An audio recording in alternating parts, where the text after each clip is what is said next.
গতকালের পর আজও ভাষা বিক্ষোভের আজ সংসদেও বাংলার অপমান ইস্যুতে বিক্ষোভ সংসদ চত্বরে ভাষা বিক্ষোভ তৃণমূলের পোস্টার প্ল্যাকার্ড নিয়ে বিক্ষোভ তৃণমূল সাংসদদের মনীষীদের ছবি হাতে বিক্ষোভ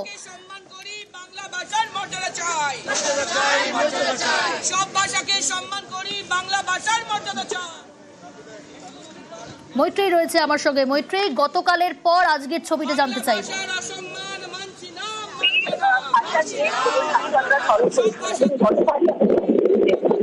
মৈত্রী, তোমার কথা স্পষ্ট শোনা যাচ্ছে না, যদি সম্ভব হয় স্থান পরিবর্তন করে কথা বলো।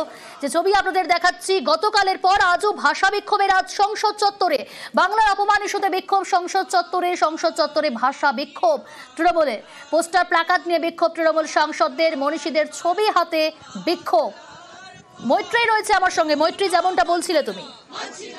দেখো, যেমনটা আমি বলছিলাম যে গতকালের পর আজও কিন্তু মনীষীদের ছবি হাতে এই ভাষা নিয়ে প্রতিবাদ জারি রেখেছে তৃণমূল কংগ্রেস। এবং আজকে কিন্তু আরো একটি নতুন বিষয় দেখা গিয়েছে যে তৃণমূল কংগ্রেসের সাংসদরা তারা সংসদ চত্বরে শুধু বিক্ষোভই দেখাচ্ছিলেন না, তারা কিন্তু নোটিশও দিচ্ছিলেন সংসদের ভেতরে এই ভাষা ইস্যুতে।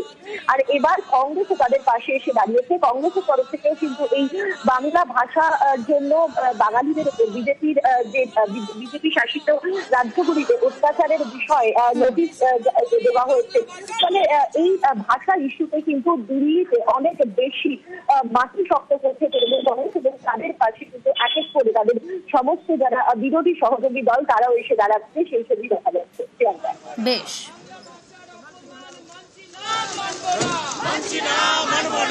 সব ভাষাকে সম্মান করি, বাংলা ভাষার মর্যাদা চাই।